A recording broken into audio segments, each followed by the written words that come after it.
বাচ্চাদের টিফিনে বা সকালের নাস্তা, বিকেলে চায়ের সাথে একদম জমে যায় তেল ছাড়া এই সুস্বাদু রেসিপিটি।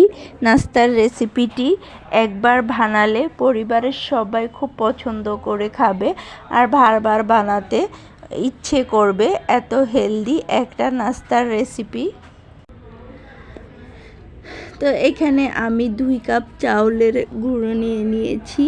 না কোনো আটা, ময়দা, সুজি কিছুই লাগবে না। এখানে চাউলের গুঁড়া নিয়েই আমি এই রেসিপিটা বানাবো। মাত্র একটি উপকরণ দিয়েই এত মজাদার আর হেলদি একটি নাস্তার রেসিপি।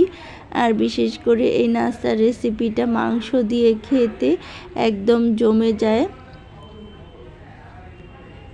তো এখানে আমি দুই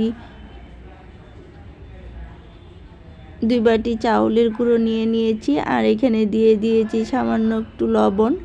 এরপর আমি কিছু পানি দিয়ে, অল্প অল্প পানি দিয়ে খুব সুন্দর করে একটা ব্যাটার তৈরি করে নেব।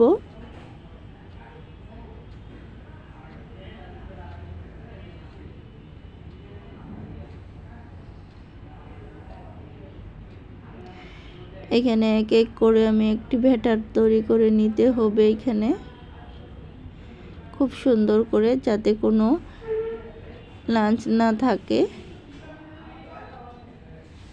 আর চাইলে আপনারা এখানে ডিম ইউজ করতে পারেন, আমি ডিম ছাড়াই বানাবো।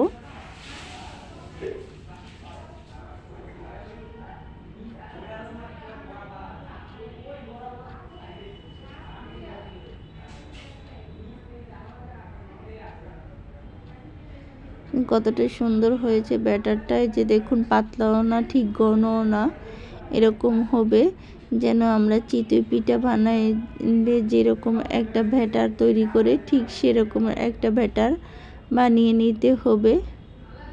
মানে সেই ব্যাটারটার থেকেও একটু পাতলা করতে হবে। এখন আমি এখানে একটা প্যান বসিয়ে দিয়েছি চুলায়। এখন এক এক করে আমি বানিয়ে নেব সবগুলো পিঠা। এখানে অল্প করে দিয়ে দিলাম, দিয়ে দেখুন কতটা জালিদারও হয় এই পিঠাটি। যত নাড়তে থাকুন অতই পাতলা হবে আর অতটাই জালিদার হবে।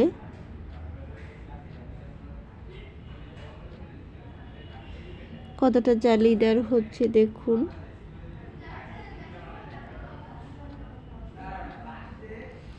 আর এই রেসিপিটা খেতে এতটা মজা আর এতটা সুস্বাদু একটা হেলদি নাস্তা। আশা করি সবার খুব পছন্দ হবে, সবারই খুব ভালো লাগবে এই রেসিপিটা খেতে।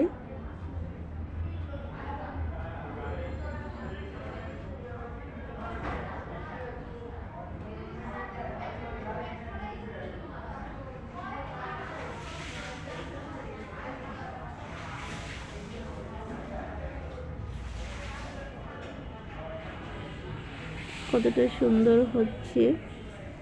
আর এটা গরু মাংস দিয়ে খেতে বিশেষ ভালো লাগে। আমি এখানে গরু মাংস রান্না করে নিয়েছি।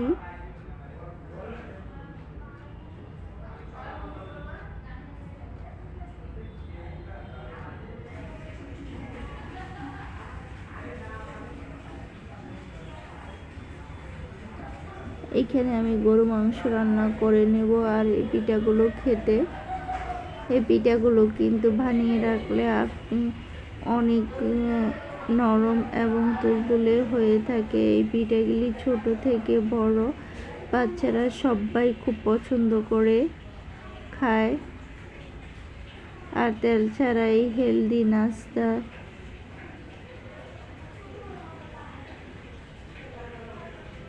আশা করি আপনাদের খুব পছন্দ হবে।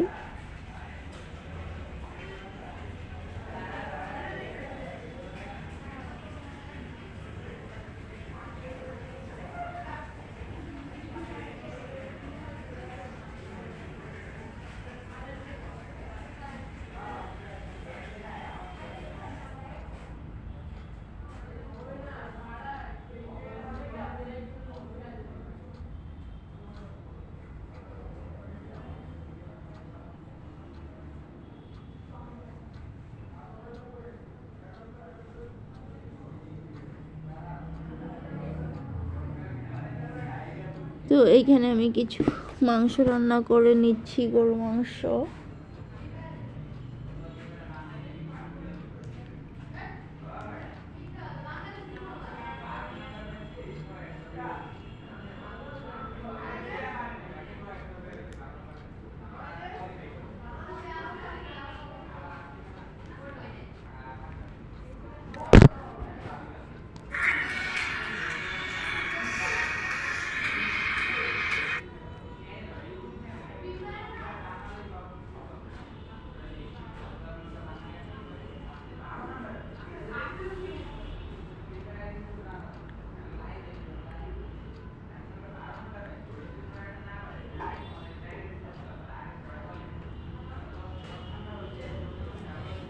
তো এখানে কিন্তু আমার গরু মাংসটা প্রায় রান্না হয়ে গেছে।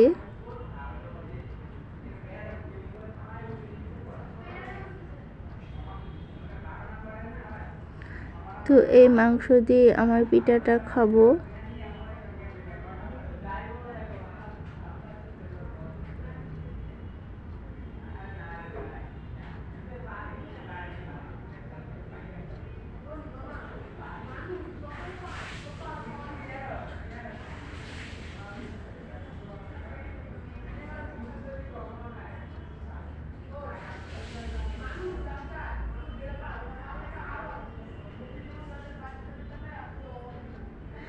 এভাবে চাইলে আপনারা মাংস দিয়ে খেতে পারেন।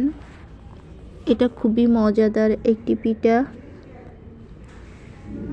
তো যারা যারা এতক্ষণ ধরে আমার ভিডিওটি দেখতেছেন, লাইক দিতে ভুলে গেছেন, প্লিজ একটা করে লাইক দিয়ে দেবেন।